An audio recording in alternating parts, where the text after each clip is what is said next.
Зәйтүн майының адам денсаулығы үшін көптеген пайдасы бар екендігі жиі айтылады.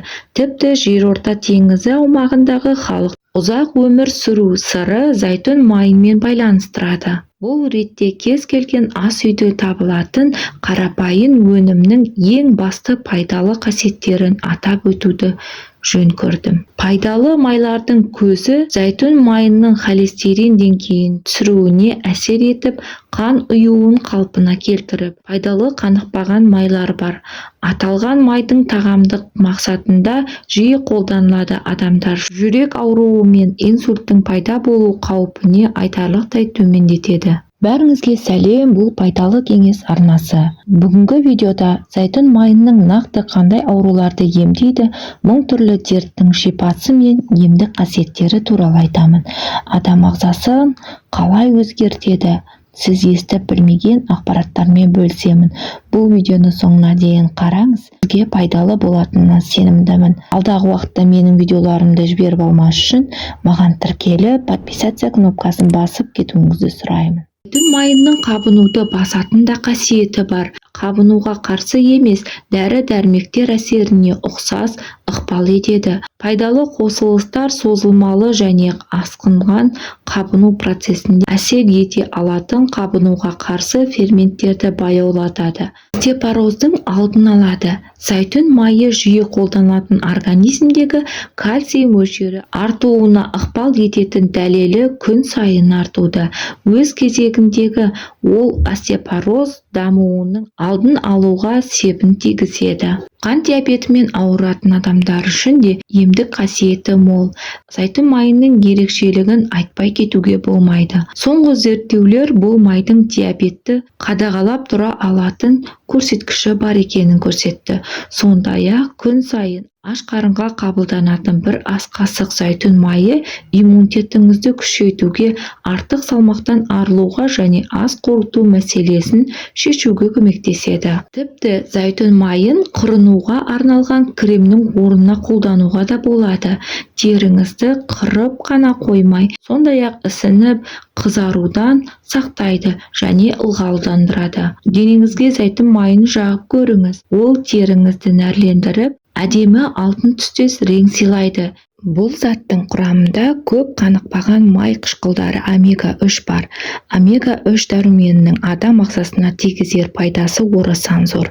Материалда осы дәрумендер жайлы көптеген ақпараттар берілген. Омега-3 полиқанықпаған майлы қышқылдың ғалымдардың адам ғұмырын ұзақ жалғастыруға қызығушылығының арқасында ойлап табылған. Ғалымдардың зерттеуі бойынша бұл омега-3 дәруменін күнделікті тұтыну жүрек пен буын ауруларының көздің көру қабілетін арттыруға, тері мен шашқа оңай әсер тигізеді. Бұл антиоксидант қосындылары ағзадағы артық холестеринді ыдыратуына және ерте қартаюға қарсы көмектеседі. Әсіресе омега-3 дәруменінің жүкті әйелдерге тигізетін пайдасы зор. Омега-3 жеткілікті деңгейлерде балалардың физикалық, әлеуметтік дамуын қолдауға көмектеседі. Мидың және орталық жүйке жүйесінің дұрыс жұмыс істеуі, дұрыс иммунитетке жауап береді. Тыныс алу жүйелерінің дұрыс жұмыс істеуіне зейін қою мен назар аударуды реттейді. Шашыңыз құрғақ болса, ал бас теріңіз қабықтанса, зәйтүн майын қолданып, шашқа арналған шипалы кондиционер дайындауға болады. Ол үшін жарты кесе ыстылған майды шашыңызға жағып, оның үстіне сүлгі орап, сол күйінде 45 минут отыру қажет. Уақыт өткеннен соң шашыңызды сусабынмен жақсылап жуу керек. Бұл әдіс шашыңыздың әдемілігін қайтару үшін өте тиімді. Бүкіл майлардың арасында ең оңай қорытылады. Теріні сергітеді, қорғайды және жұмсартады. Массаждан ванна және бет маскаларына қолданылады. Лимон немесе кофемен ішетін болса, іш қатуын кетіреді. Тамақтанудан бұрын ішілетін болса, асқазан жарасын қорғайды, жүректі қуаттандырады. Ұстамды жүрек ауруы қаупін азайтады. Зәр жолдары мен өт іркілетін қалыпта жайсыздықтарына пайдалы. Ауызды шайғанда тістердің ағаруына пайдалы. Жигі күйінде тұтынуға болатын жалғыз ғана май зәйтүн майы. Зәйтүн майын қалай сақтаймыз? Бірнеше литрлік зәйтүн майын алуға асықпаңыз. Егер оны 3-4 ай сақтайтын болсаңыз, оның құрамындағы пайдалы қасиеттері жойылып кетеді. Зәйтүн майы қышқылданып кетпеуі үшін салқын жерде сақтаңыз. Майды тоңазғышта сақтағанда тұнба пайда болуы мүмкін. Мұндайда оны тастауға асықпаңыз. Жылы жерге шыққаннан кейін тұнба еріп кетеді. Зәйтүн майы мен айранды араластырып ішу ішек жұмысын жақсартып, бауырды тазалайды.